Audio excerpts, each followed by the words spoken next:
Bueno, hagamos un punto, ¿te parece? En la información vinculada a la guerra. Volvemos a ocuparnos de Latinoamérica. Volvemos a Guatemala. Vamos. Vamos, segunda parte de la nota con Haroldo Sánchez.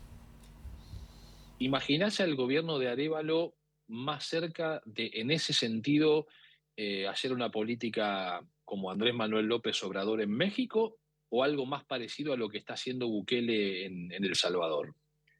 No, yo creo que podría ser más la línea mexicana que la línea salvadoreña. La línea salvadoreña es muy similar a la línea guatemalteca, con sus diferencias, por supuesto, ¿verdad? Porque somos países totalmente distintos, pero sí lo siento más hacia esa línea de López Obrador que la de Bukele.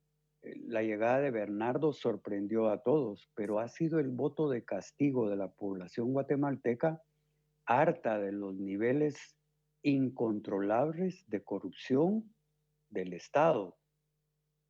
Han aumentado los niveles de pobreza, de la pobreza extrema.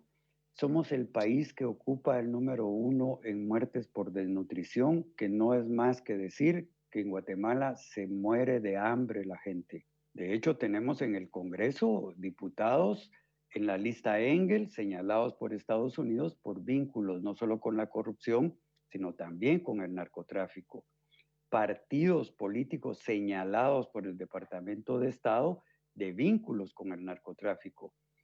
Yo lo que digo es de que Bernardo Arévalo ni va a ser López Obrador ni va a ser Bukele, porque Guatemala ni es México ni es El Salvador.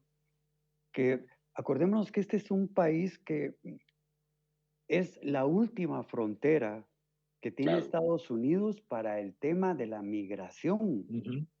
Te consulto por esto que vos recién planteabas, la problemática de la inmigración, que sigue siendo un tema sin resolverse, no solo para Estados Unidos, sino también para la caravana de migrantes, ¿no? Desde la selva del Darién a la frontera en El Paso con Texas, por nombrar algunas de ellas. ¿Cómo estás viendo este particular momento de la situación y lo que atraviesa Guatemala? Bueno, déjame decirte que en las calles de la ciudad encontramos en las esquinas de los semáforos a muchísimos venezolanos, familias completas pidiendo dinero a ver quién nos ayuda. Acordémonos que Donald Trump había decidido y el gobierno guatemalteco de su momento aceptó ser un país seguro, el tercer país seguro.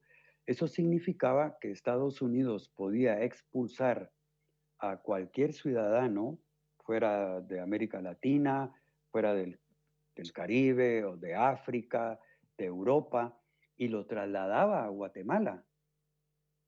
O sea, Guatemala se iba a convertir en el país que iba a recibir a todos estos ciudadanos que trataban de llegar de manera irregular a Estados Unidos, llenando aún más de conflicto un país que apenas se sostiene. Finalmente, el actual gobierno, el Congreso de la República, decidió ya no aceptar ser el tercer país seguro, pero seguimos recibiendo grandes cantidades de migrantes que vienen en caravanas.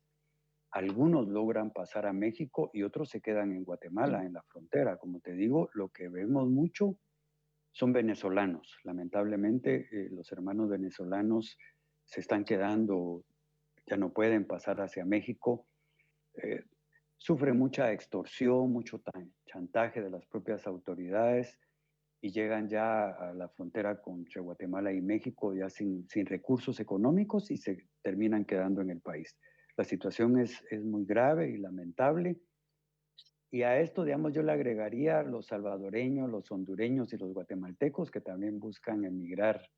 Aquí se habla de alrededor de 2,000 migrantes diarios que tratan de cruzar la frontera. O sea, son unas cifras enormes que solo demuestran la situación que está pasando Centroamérica.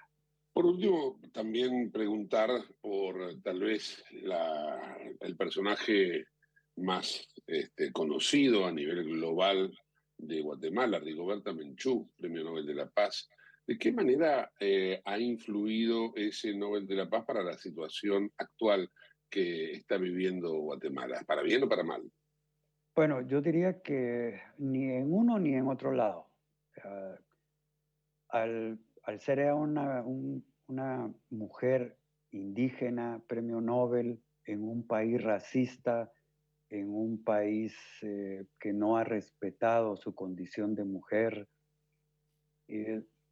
le ha ido muy duro a ella en ese papel, digamos. Recordemos que incluso fue candidata a la presidencia en una ocasión, le fue muy mal.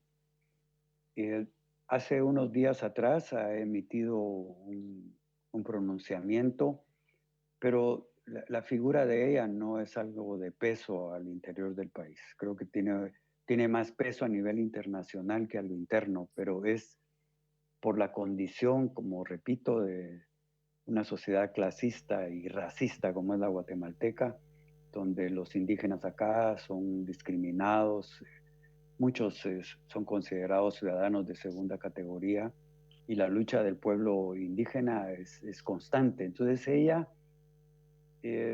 lamentablemente su figura, repito, no es tan trascendente, sobre todo en estos momentos.